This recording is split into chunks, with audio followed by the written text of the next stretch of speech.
Hello YouTube, Bane666 here.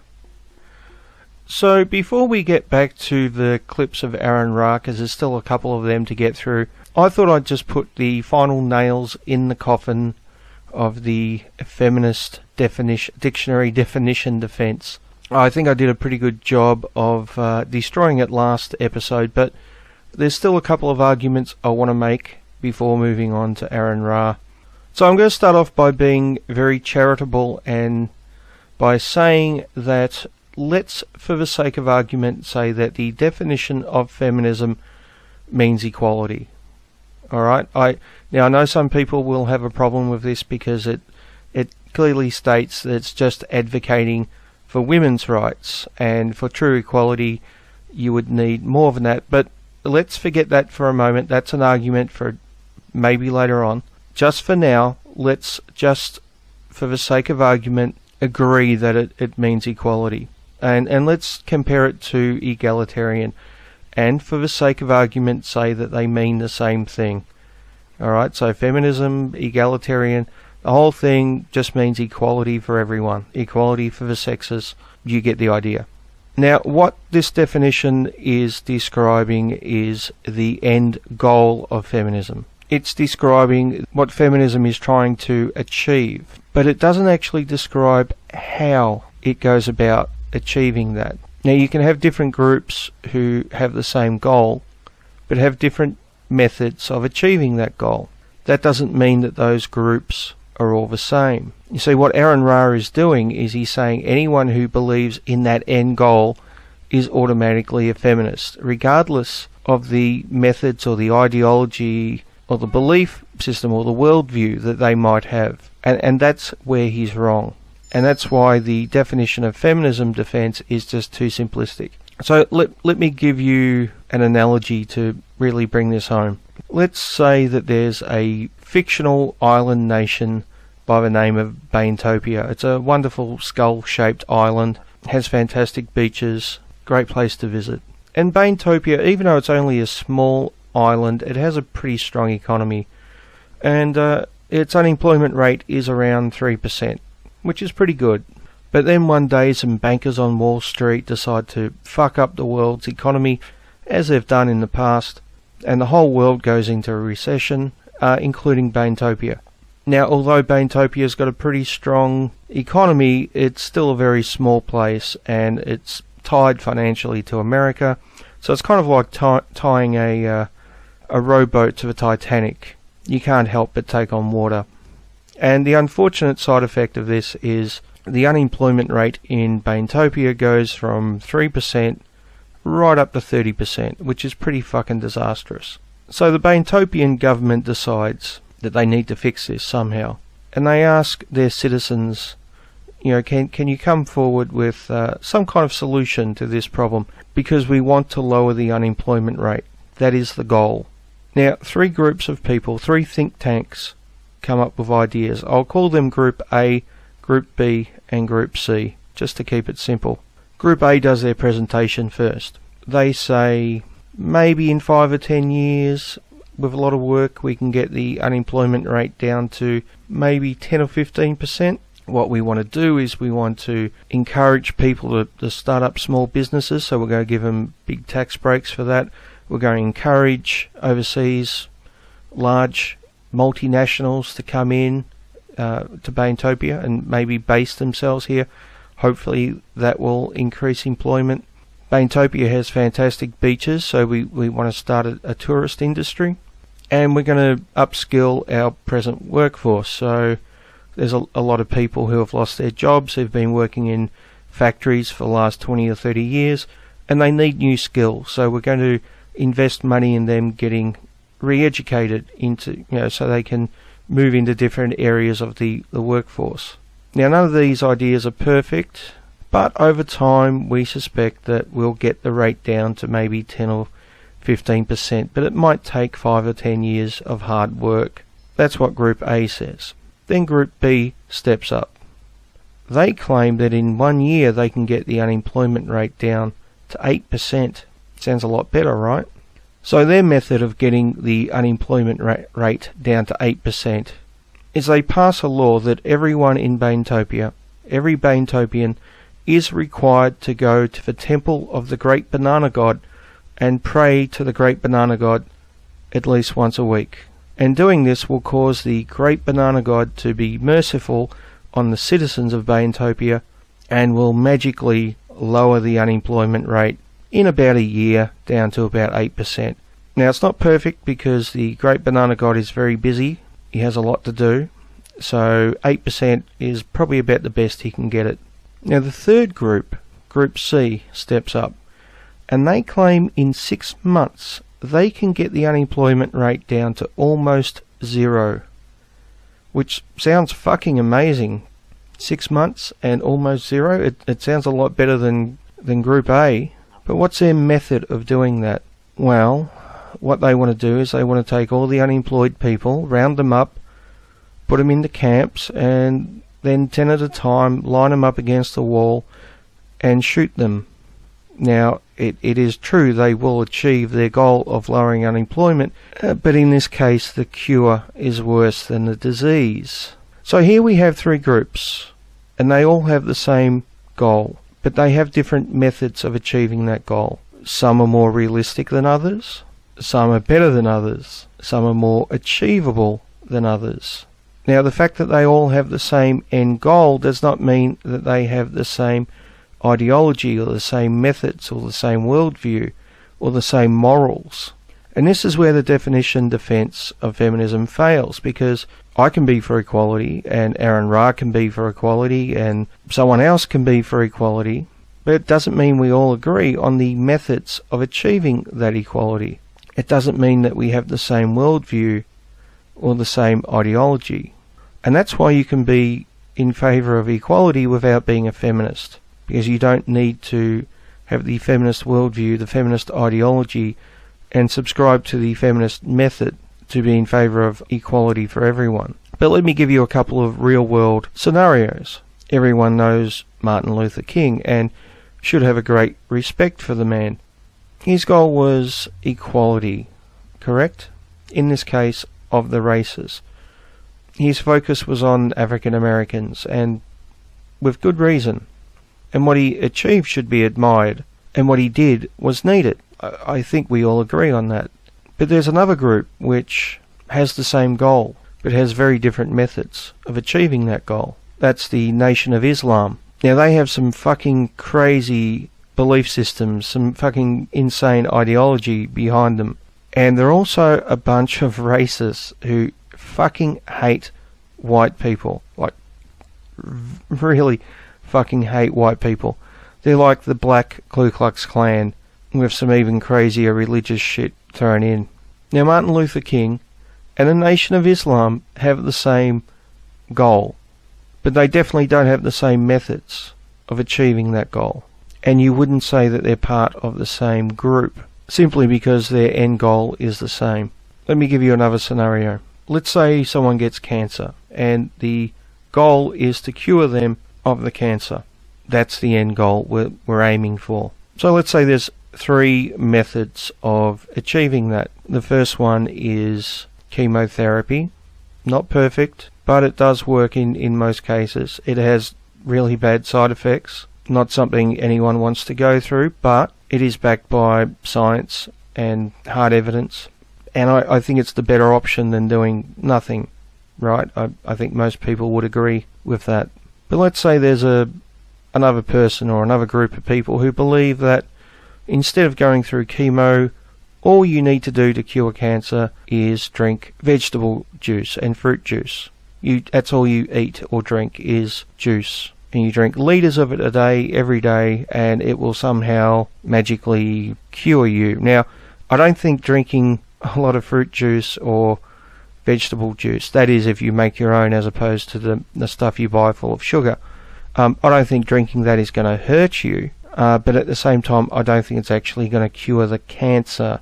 So although drinking fruit and vegetable juice, which doesn't have added sugar, is a healthy thing, it's not a very effective way of curing cancer. Yet some people believe that. And then there's the third method, which is you get your friends and family around and they pray for you. You don't have any medicine. You don't even have any fruit juice. You just get your friends and family and maybe their local church together, and you just pray the cancer away. Now, once again, all three methods here have the same goal, but they're all very, very different. Just because the goal is the same for all of them, which is to cure cancer, that doesn't mean that they all have the same methods, or those methods are all equally good or equally effective. And that's what I see with feminism. They start with the assumption that all women as a group, as a class, are oppressed, and that all men as a class are privileged. Now, reality does not support this, right? There are some women who are well off and some women who aren't. There are some men who are well off and there are some men who aren't. Women have issues, men have issues.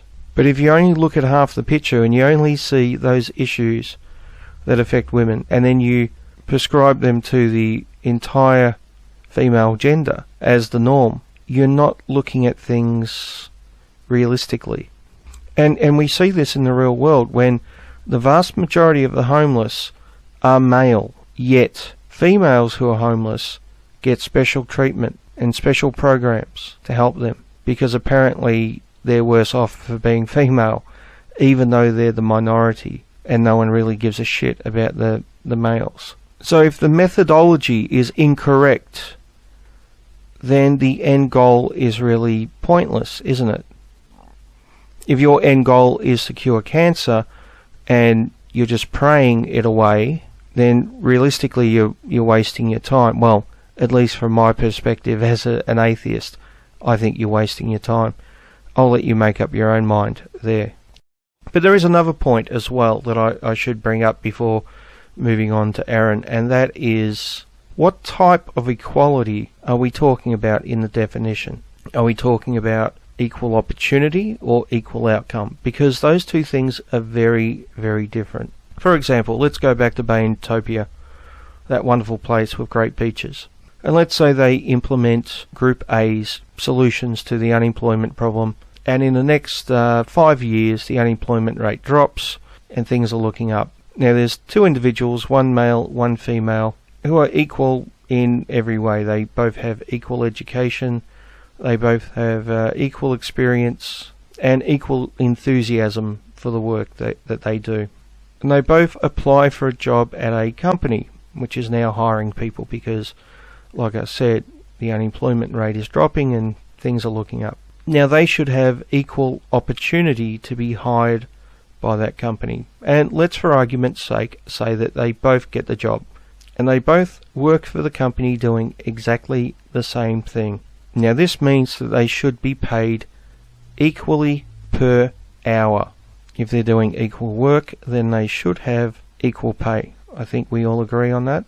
Now let's, for argument's sake, say that they're being paid $10 an hour.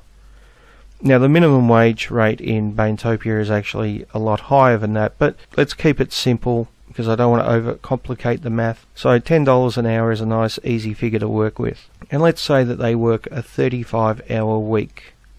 So that means that they both take home $350 each before tax.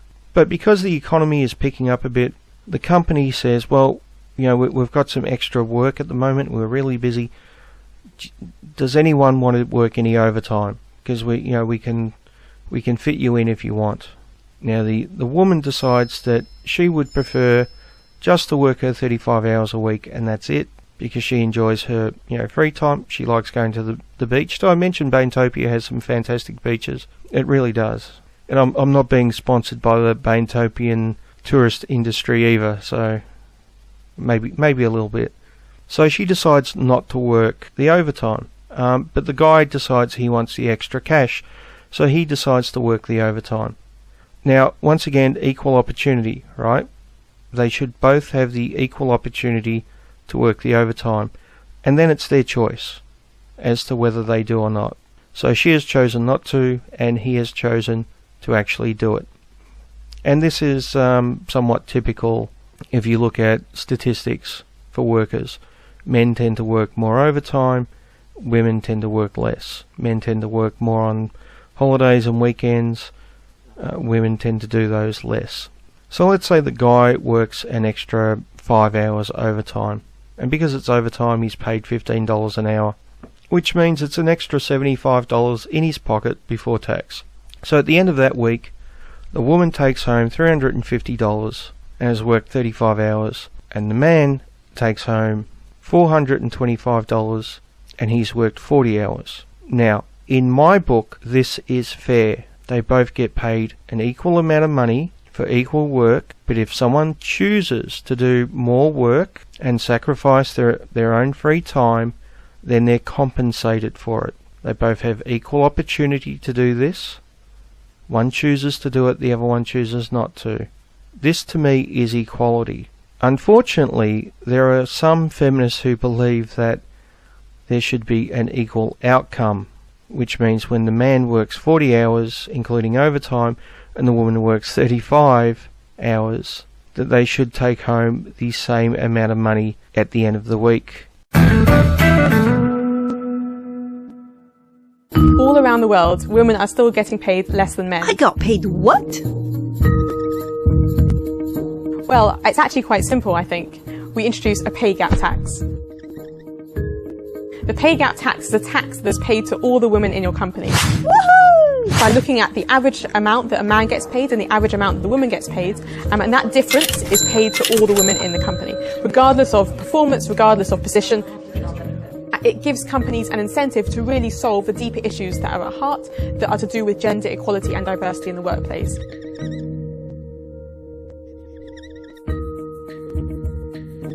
But this is unfair on men, isn't it?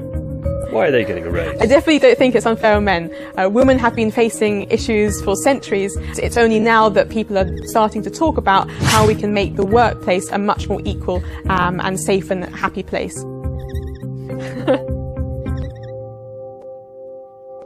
Now, if she was actually advocating for equal opportunity for people to be hired, regardless of their gender, or equal opportunity to advance within the company, regardless of gender, or equal opportunity to work overtime if they wished, regardless of gender, then I would be supporting what she's doing. But what she's actually saying here is that women should be paid exactly the same as men, even when those men work longer hours or are doing different work or whatever. And this is actually discrimination, because it's not basing the reward on someone's effort and someone's ability, but based on their gender. Now, she would see this as equality because it's equality of outcome, whereas I would see it as discrimination. In fact, I think it's pleading for a special advantage for women based on their gender, not based on their ability or their efforts. And you could look at it as also being discrimination against women, because it's saying that they can't achieve these things on their own without some kind of special handicap bonus. And that's what I often find with feminism and feminists, is that it often not only discriminates against males, but it's also rather negative towards females.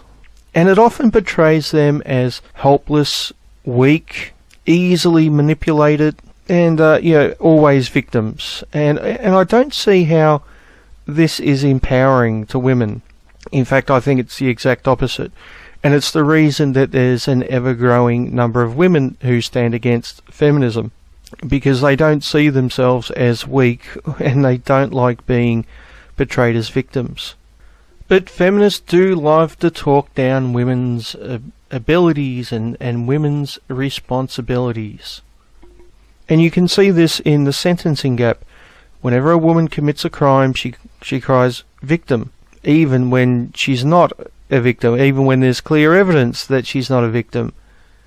But you'll still find feminists defending her, saying, well, it must have been an evil man somewhere who manipulated her into that.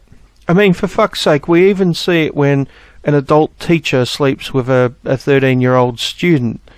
She'll still somehow claim, in a lot of cases, that she was manipulated by the teenager, even though she's an adult.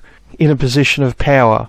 I mean, it's fucking crazy. And this victimhood mentality, it's not empowering, and it's got nothing to do with equality. Now, I believe in equality. I believe in equal rights between men and women. I believe in equal protection under the law for men and women. I also believe in equal responsibility for men and women, which is something a lot of feminists don't believe in. I also believe in equal punishment for equal crimes. Once again, something which is pretty much ignored by most feminists. So the very simplistic dictionary definition of feminism does not define what is meant by equality. Is it equality of opportunity? Is it equality of outcome?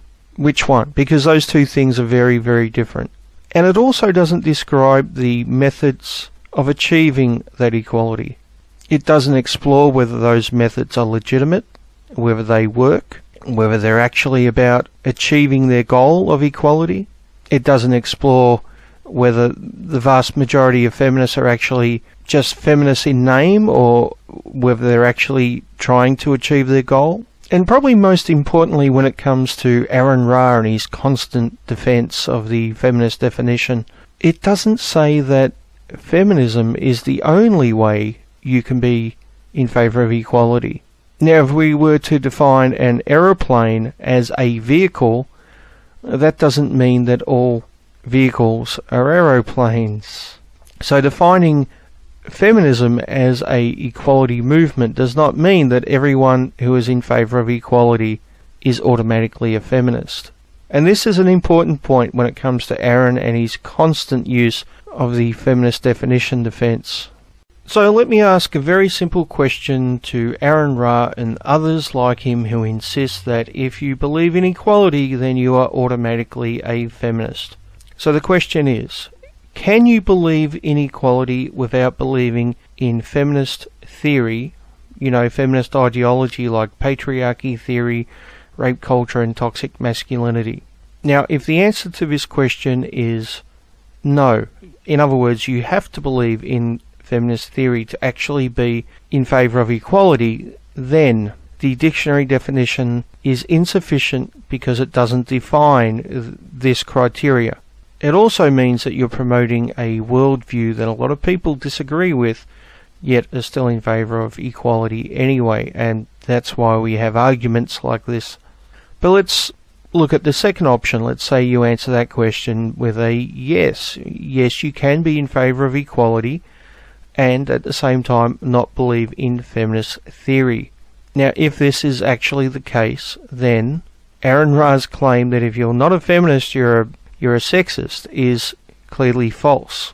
And it also means that you can be in favour of equality, yet still be an anti-feminist and a critic of feminism, because you disagree with the ideology.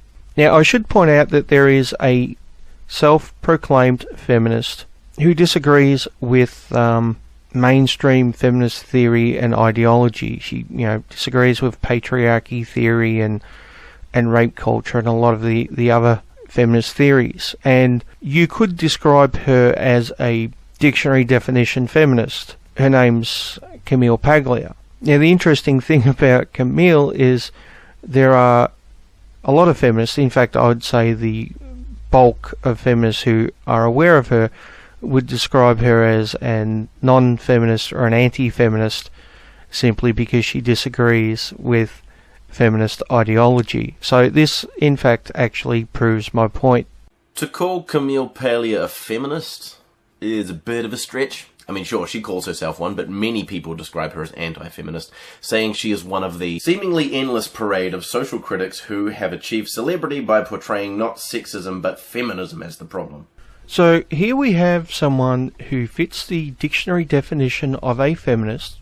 Camille Paglia is an advocate for women's rights, and she self-identifies as a feminist, yet large portions of the feminist movement consider her an anti-feminist because she's critical of feminist theory and feminist ideology. Do you see, Aaron, why the dictionary definition defense is insufficient? It's not black and white like you claim. It's a lot more complex than that.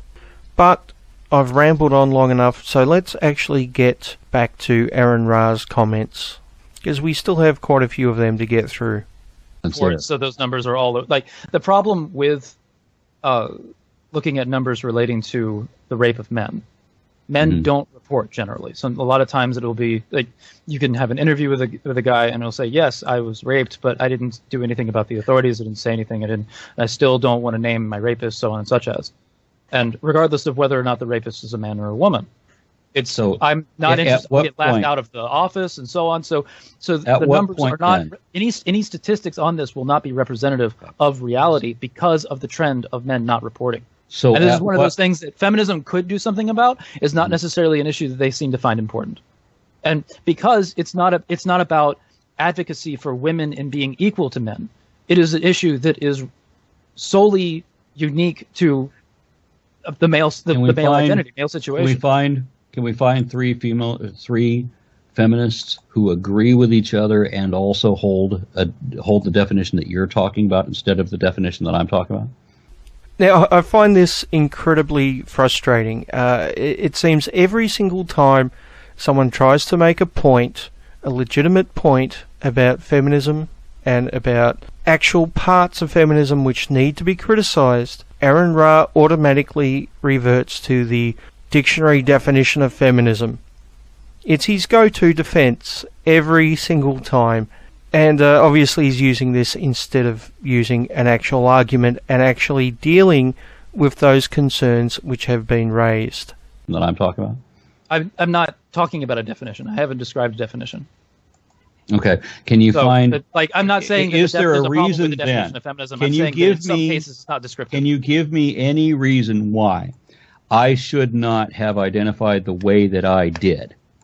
You know, here's the thing, Aaron. If you want to identify yourself as a feminist and you see that as working for equality between the genders, I've got no problem with that. Now, we may disagree over various aspects of feminism. We may disagree over some of the ideology. We may actually agree on some legitimate criticism of feminism. I assume that you're against the TERFs, just like I am, for example.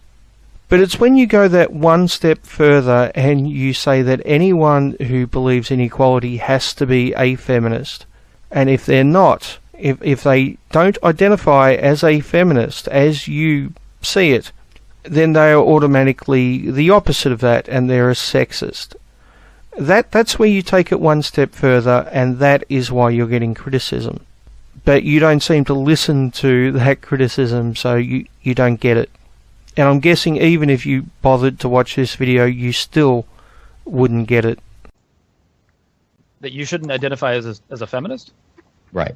Can you find... I don't see any reason why you shouldn't identify as a feminist. I identify as an egalitarian. I don't necessarily identify as a feminist, but I do admit that the definition does apply to me. I just don't run around saying that, hey, I'm a feminist. I'll say, hey, I'm an egalitarian. Okay, so Kibli in the comments just ignored what I said about women, about the feminists protesting against the stereotype about women always being the better parent, and that they were the ones that guaranteed that we now have joint custody in Texas.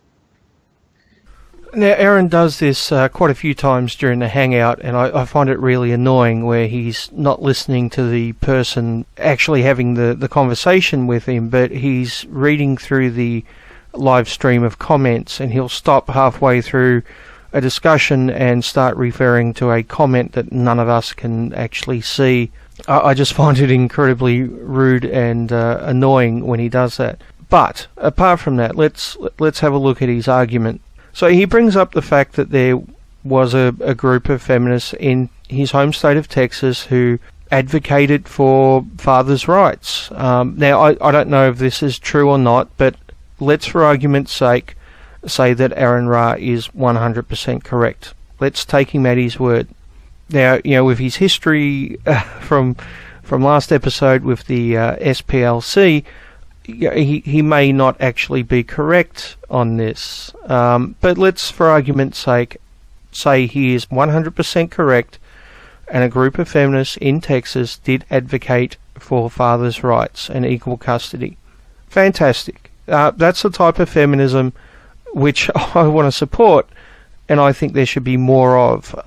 Unfortunately, they don't seem to be the dominant feminist within the feminist movement, and the perfect example using custody rights and shared custody is the feminist organisation Now, which has been actively fighting against shared custody for over a decade and a half. Now, the thing is, Now is a much bigger organisation than this group that Aaron is talking about.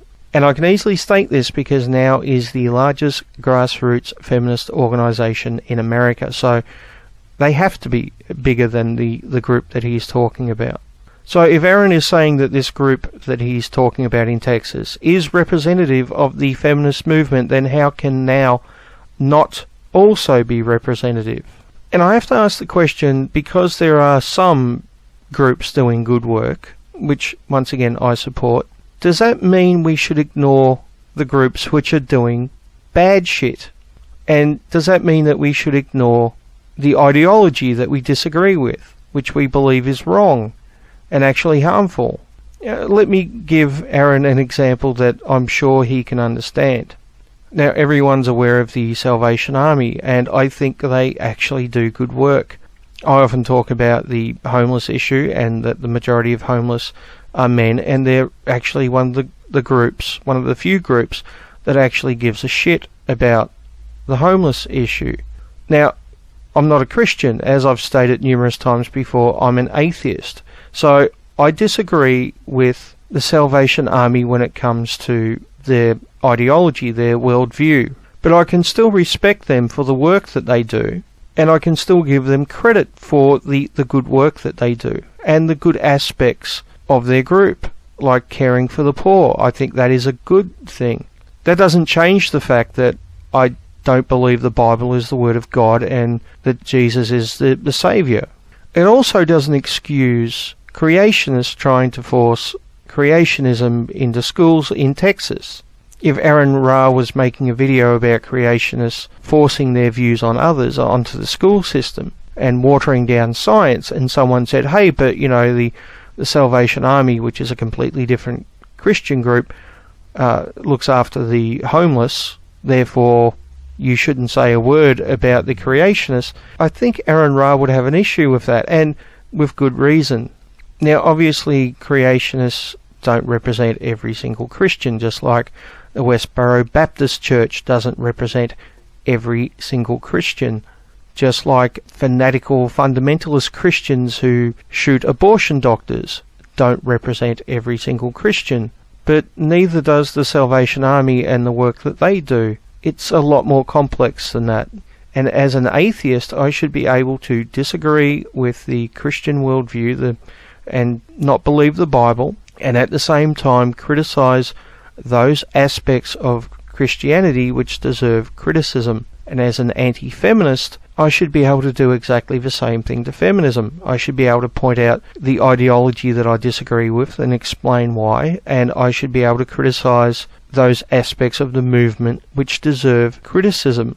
Now, I think I'm fair, and I've got a long track record of actually giving credit to good aspects of feminism, and I think that we all should do that. If all the bad aspects were to disappear overnight and be replaced with those good aspects, the number of anti-feminists would drop dramatically as a result. We're not anti-equality for women, we're anti-toxic ideology. Anyway, back to AronRa's comments. And yes, Kebley, I'm aware of the 4 waves of feminism, though that's not really relevant to what I'm talking about or the examples that I gave that you ignored. You seem to be addressing people that aren't.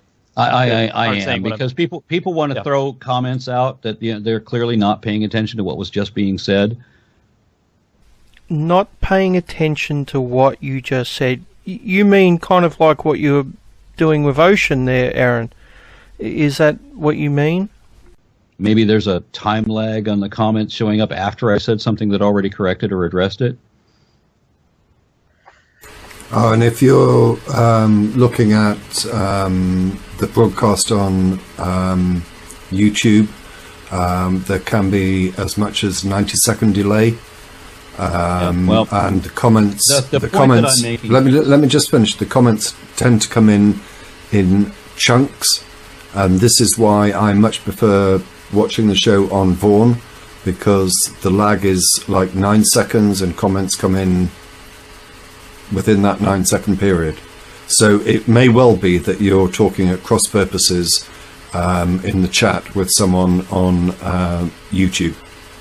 Okay, that so said, I'm more than happy to allow the conversation to carry on, but we're kind of coming up well over the 2-hour mark. And I have to say, every time I've been on the Magic Sandwich in the last year, in the last couple years, I would say, this is the only subject that comes up. This is the only thing people want to talk to me about, and it's always the same wrong assertions that have to be addressed the same way every time. By the examples I've already given, we see that feminism is also concerned with the rights of men, given that there are stereotypes that are pitted against them. And, you know, people in the discussion panel don't want to acknowledge that I've already expressed this. Yeah, the unfortunate thing, Aaron, is that large aspects of feminism, you could even say the majority of feminism, is about stereotypes of males and masculinity. Need I mention the term toxic masculinity?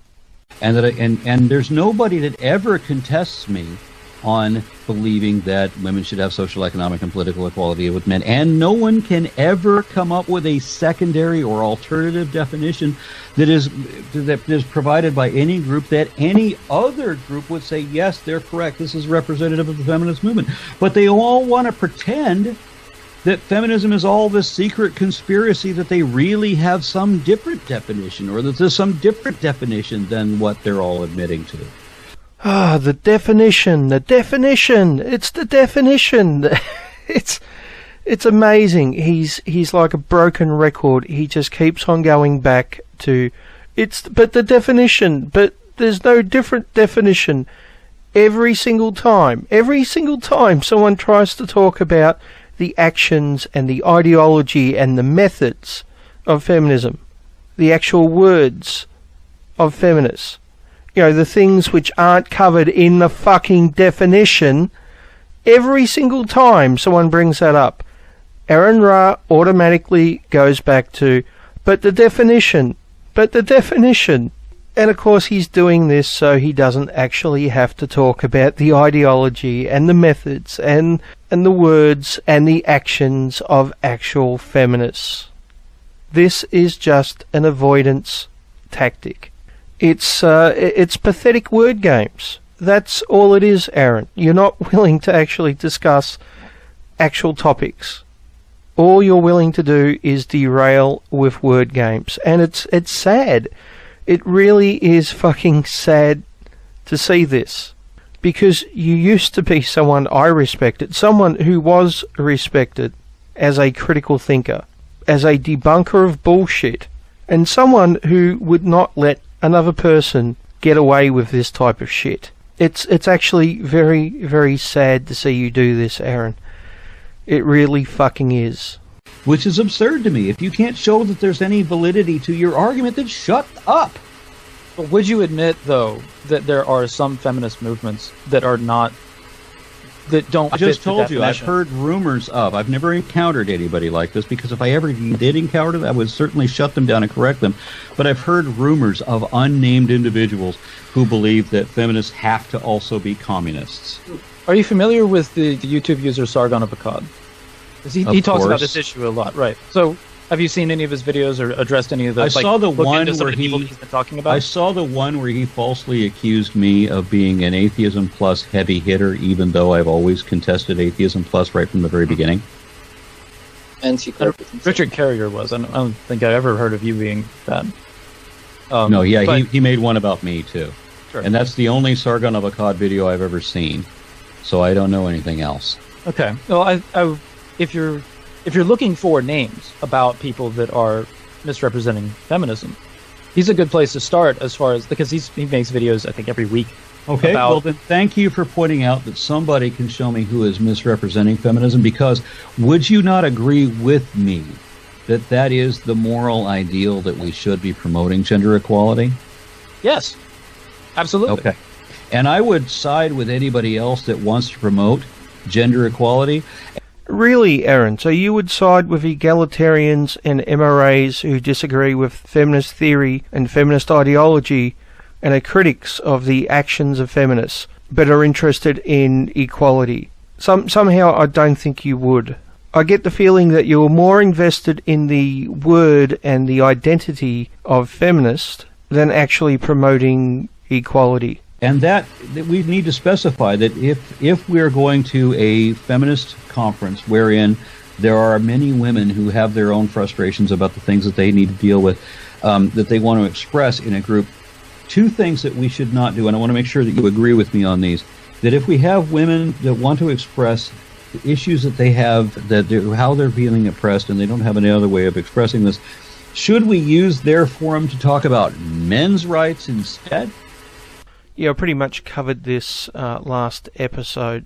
But I've got to say, as feminism is at the moment, I would actually prefer it if they didn't talk about men's issues, because every single time that they do, they come to the conclusion that every single men's issue is caused by patriarchy and caused by toxic masculinity. You know, in other words, every single issue which is affecting men is purely the fault of other men. Not society in general, but just men.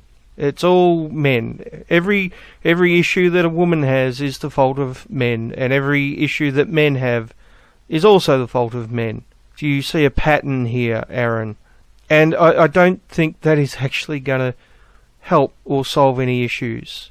That let's just bash men fucking attitude. Okay, that's teaching men that they're naturally bad isn't going to fucking help the male suicide issue. If anything, it's going to make it worse. So, no, I don't want feminism as it is at the moment dealing with men's issues. Unfortunately, they fucking insist that they're the only ones who can deal with these issues. Apparently they're the only authorities on any discussion on gender. And anyone who might have a differing opinion or belong to a different group, they systematically tell to shut the fuck up and try to shut down. Feminists just want to talk about women's issues at their conferences. Fucking fine. You go right ahead and do that. Give us the same fucking consideration, though. Is that so much to ask? Really? Without being shut down by you assholes? For fuck's sake, Aaron. Have a look at the movement that you're a part of. Have a look at the movement that you're fucking defending. Actually judge them on their actions and not the fucking dictionary definition for a change. Or should we alternately dismiss, minimize, and otherwise refute every issue that they say that they have? Isn't that ironic?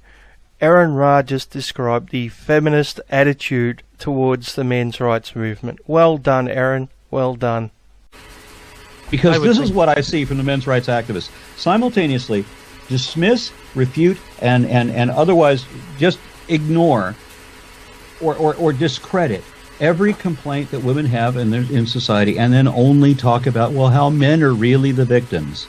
Now, it is true some MRAs and some anti-feminists will claim that women in the Western world don't have any issues, and I don't actually believe that. I think that women have issues, men have issues, and we should acknowledge and deal with all of them. But I think this attitude comes from the fact that feminists routinely will spend a huge amount of time talking about nonsense issues as if they're the end of the world.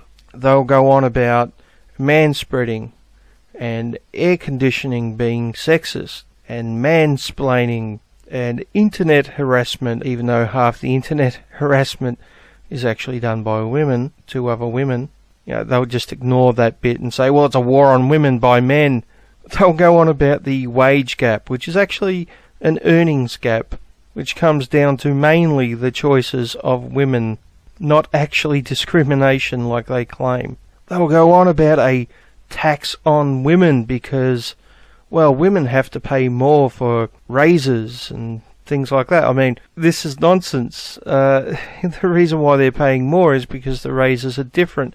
And if they're not different, if they're exactly the same as male raises, as some of them claim, then why not simply buy male raises?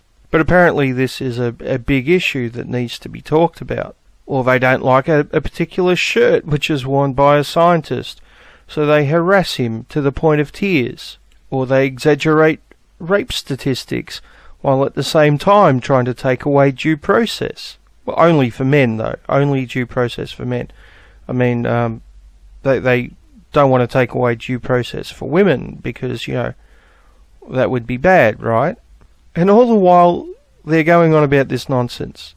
All these bullshit issues. While they're talking about air conditioning being sexist and manspreading and this other bullshit, spending all this time and energy, they're ignoring the issues of men. They're telling us that the issues of men don't exist, that they're not important, that women's issues are more important, that it's all the fault of men anyway, so it doesn't really matter. They diminish and dismiss our issues and concerns every fucking opportunity they get. So I'm happy for there to be a legitimate women's rights movement which talks about legitimate women's issues. I've got no problem with that. However, the biased, bigoted bullshit we have now is of major concern to me, especially when they're standing in the way of my activism actually getting shit done. But by all means, continue, Aaron. Would you agree that that is not fair or appropriate? I don't think that's the correct way to go about it, obviously. But I also think that if we're going to be yes, that's the issue is that when men's rights gets talked about, it's shut down in feminist spaces because it's not about feminism, which I'd agree with. I've never seen a legitimate men's rights issue being shut down. So you don't think male suicide is a legitimate issue, Aaron? Is that what you're saying here? Or maybe you don't think that male circumcision is a legitimate issue? Or what about fathers' rights? You don't think that's an issue at all? I mean, you brought that up yourself earlier. That's something that's been shut down by feminists numerous times. What about male victims of domestic abuse? Is that a legitimate men's issue, Aaron? Because that gets shut down all the fucking time. Of course, I could look at it in a more general sense and just point you in the direction of the feminists who just shut down the all men's issues by saying, well, it's just patriarchy. It's just men doing it to other men. Sure, men have issues, but they have more privilege, so the issues really don't count. This is the shit we get all the fucking time from feminists, Aaron. These are the people that you are defending. Now, you may think otherwise. You may say, well, I'm not defending those people. I'm only defending the legitimate feminists who make up the mainstream. Yeah, same fucking thing, Aaron. They're the same fucking thing. If you're going to use the excuse, well, they're just a handful of extremists, well, if that's the case, then the extremists are running the media. They're running the universities. They're influencing the government. They're the only voices in the media. And apparently they're running every single major feminist organisation. But they're just a handful of extremists, right? So I started this video with a discussion about why the dictionary definition of feminism is insufficient. So I thought that might be a good way to end the video. I thought maybe we should have a look at the dictionary definition of men's rights activist, and then maybe talk about how we could fix the dictionary definition of feminism to make it more accurate. Now, obviously, there isn't a dictionary definition of men's rights, at least at the moment. We're still a very small grassroots movement, but hopefully that will change in the future. However, I did find 3 definitions of men's rights activist in Urban Dictionary. Now, obviously, Urban Dictionary isn't a great source, but I do think it is somewhat reflective of general attitudes. So by all means, take this with a grain of salt. And keep in mind, these are just people's opinions. But I thought it would be interesting to have a look at them anyway. So let's start with the first one.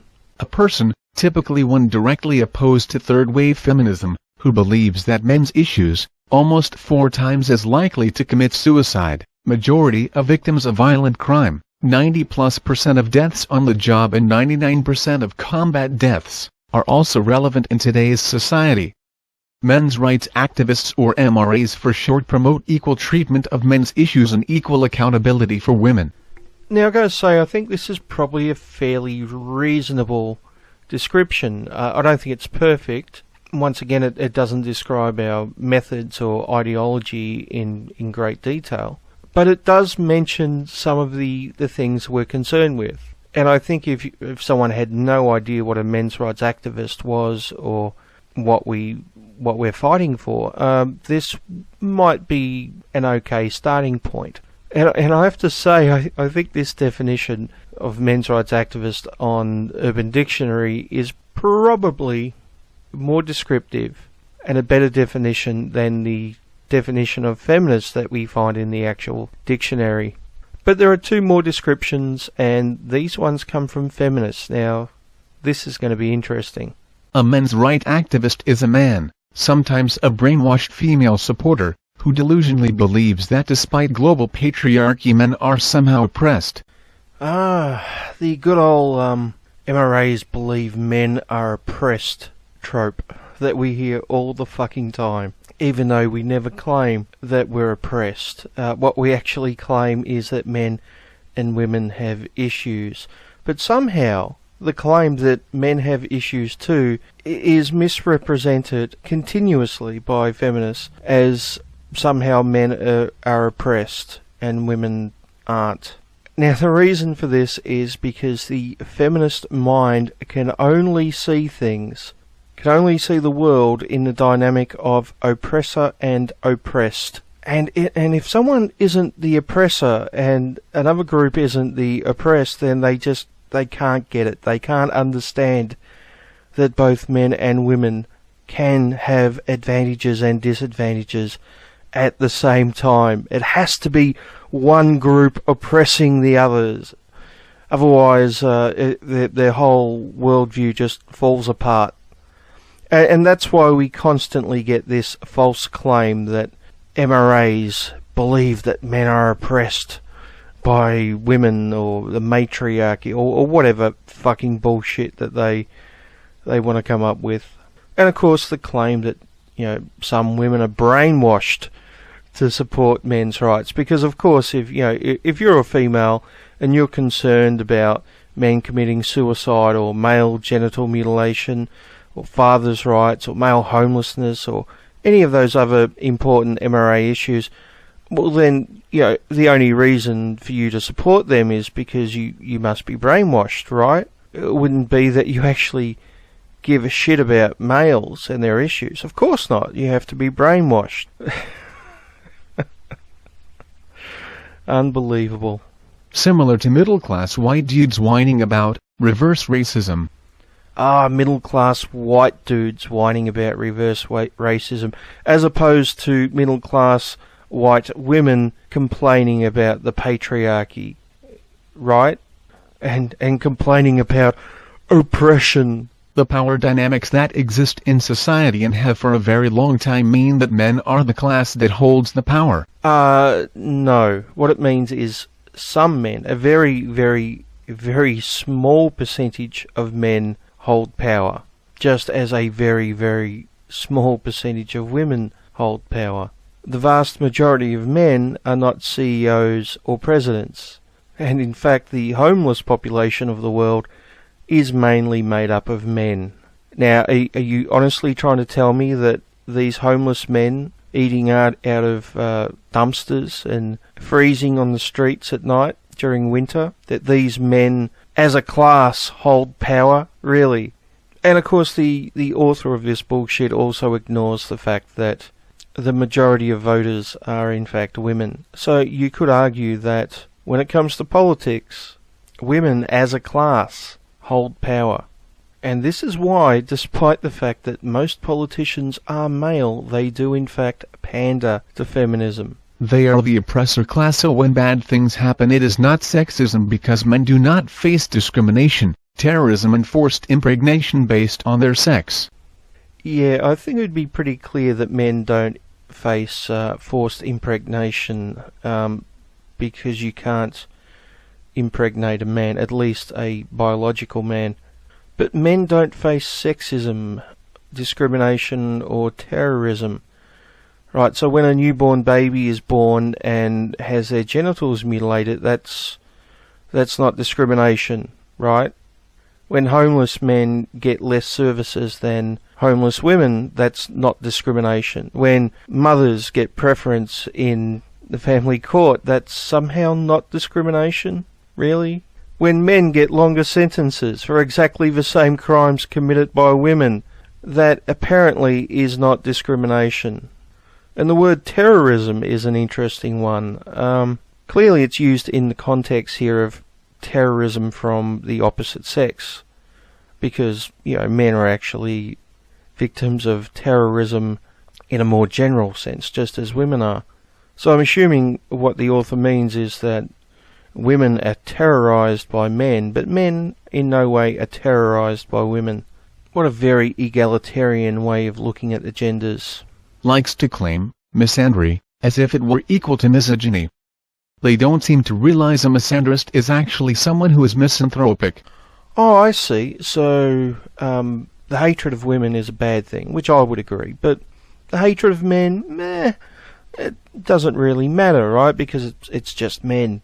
Now, remember, feminism is about equality, folks. Remember that, right? That hatred of women should be a crime, but the hatred of men, apparently it's a sport to these people. So let's look at the third and final definition of men's rights activist. Men, typically wearing fedoras, who actually believe that men have a systematic disadvantage as compared to women. Oh, of course, we have to get the fedora in there. Now, I don't know any MRA who wears a fedora, yet this has somehow become the stereotype. And like most stereotypes about MRAs, it's complete and utter bullshit. Yeah, and so the belief that men have a systematic disadvantage as compared to women. Well, there are clear examples where we do. Once again, the family courts.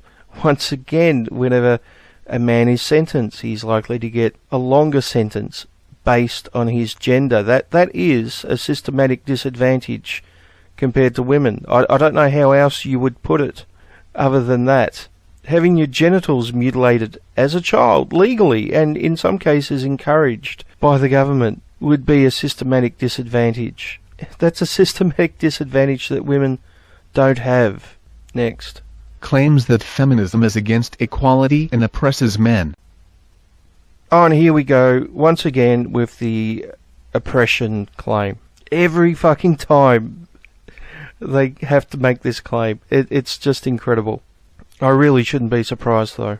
Do not seem to understand the concept that giving another group rights that you have always enjoyed does not take away your own rights. Yeah, I wish feminists would actually acknowledge this. I wish feminists would take this advice, right? Giving another group rights that you have always enjoyed does not take away your own rights, like the right to genital integrity. Now, it's amazing how many feminists actually support our fight against male genital mutilation, but at the same time diminish and dismiss it as not that important. They're against it. When you ask them, do you believe in male circumcision, they say, no, it's a violation of human rights. But when you try to talk about it, they try to shut you down, because apparently only female genital mutilation counts for some reason. That's the only thing we can talk about. And if we dare bring up male genital mutilation without mentioning FGM, well, that's apparently some sin against feminism or something. But I wish they'd take their own advice, because you can actually advocate against both. I know it's an amazing thought that you can actually be against both. What about equal rights when it comes to sentencing, right? Oh, well, I guess that does disadvantage women.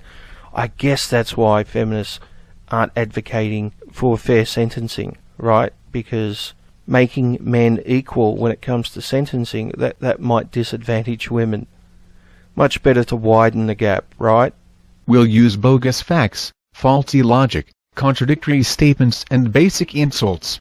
And this is a pretty good definition of feminist tactics right here. It's a fantastic example of projection.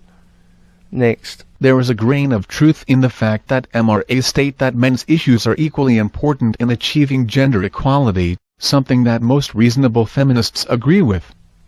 Most reasonable feminists agree with, yeah.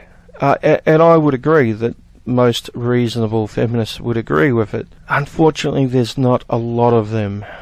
As we have seen in these two examples of definitions written by feminists, they claim that when men talk about their issues, they're actually claiming oppression, which is not the case. So she acknowledges that men have issues, and at the same time, she dismisses it as men claiming to be oppressed. What was it she said about contradictory statements? However, that being said, they often berate the female gender in doing so. Most MRAs appear to be men that want to mask their prejudice in a socially acceptable manner, giving lip service to equality when it is clear they don't actually believe in equality. Basically, trolls. Once again, a fantastic example of projection. If you change MRA with feminist and men with women, it really is a very good example of feminist tactics. To claim to be about equality while at the same time just using it as an excuse to bash males and masculinity. You can just look at feminists in the media. They do it all the fucking time. Examples are everywhere. So I thought I'd write my own definition of feminism, a more accurate definition. Now, I'm not being a smart ass here. I'm actually trying to come up with a proper definition that you could see in a dictionary that more accurately describes feminism, because I don't think the dictionary definition as it is sufficient. I think it's too vague. So my version of the definition is the advocacy of women's rights based on feminist theory and using equality of the sexes as the justification. There's two parts to this. The first one is, just because someone is advocating for women's rights does not mean that they're doing it through feminist theory. What makes feminism unique is the fact that it uses feminist theory. So I thought that was a fairly important point to put in the dictionary definition. An egalitarian, for example, is someone who advocates for everyone's rights, including women's rights, but they don't necessarily use feminist theory to do so. Feminists, on the other hand, do. And the second part is using equality of the sexes as justification. Now, I put this in because in some cases their ideology and their actions may actually be based on equality, and in some cases it's not, but the claim is equality. And the wage gap myth is the perfect example where they actually claim that women are paid less per hour for doing the same work, and that women need to be paid more so things are equal. And this is a straight out lie. The reality is that there are numerous factors which mean that men on average earn more money. And, you know, these are things like men work more hours and work more overtime, work more holidays, do more dangerous jobs. So it basically comes down to choice being the major factor. Choice and lifestyle. But the feminist view of it is it's somehow discrimination and we need to change it to get equality. So in this case, equality is the justification they use for their advocacy. But in reality, it has nothing to do with equality. So I wanted to capture that as well in the definition. Now, I also got a couple of friends on Skype to give me their definitions, more accurate definitions of feminism. I'm going to put them up in a second, so you can pause and read them if you want.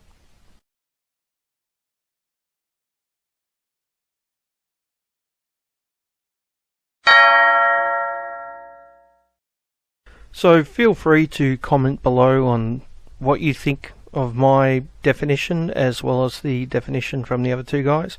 And by all means, feel free to leave your own definition below. And please make it a serious definition. Something that actually represents feminism in a more accurate way than the present dictionary definition. Now, I was hoping this would be my last video on the AronRa subject, but just as I was finishing up this video, I noticed that Aaron has posted a rather long blog entry on this topic, and I think I'm going to have to go through the entire thing. It's very long though, so it's probably going to take another couple of episodes. And I still have a couple of clips of Aaron which I want to get to, so yeah, there's going to be at least probably another 2 episodes. Although I've got some other stuff to do first, so don't expect them for a little while. But for now, that's it. And don't forget, leave your feminist definitions below.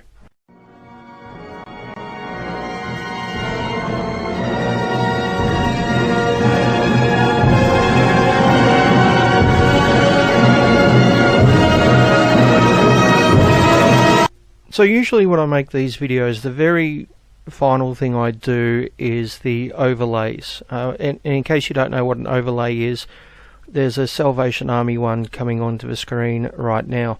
So I usually leave this till the end. Sometimes I do it as I go, but usually I do it right at the end. And as I was doing the overlays for this video, and I came to the Salvation Army site to get some screen captures to use as overlays, I noticed an interesting thing. The Salvation Army site actually says the largest single cause of homelessness in Australia is domestic and family violence, which overwhelmingly affects women and children. Now, this is a very interesting statement considering the vast majority of the homeless are in fact male. And on another page from the Salvation Army, it says approximately 50% of women accessing Salvation Army SHS Women's Services identified domestic and family violence as their main presenting issue. Now, it makes me wonder what percentage of men are on the streets because of domestic violence and because they've got nowhere else to go. There's no domestic abuse shelters for them. No one really gives a shit if they're abused men, and society doesn't really take any notice of them or acknowledge that they're abused, and we don't even really collect proper statistics about it. And it makes me wonder once again if this is a situation where there's an issue which mainly affects men, but women are given special consideration because they're women. I might have a closer look at this in the future.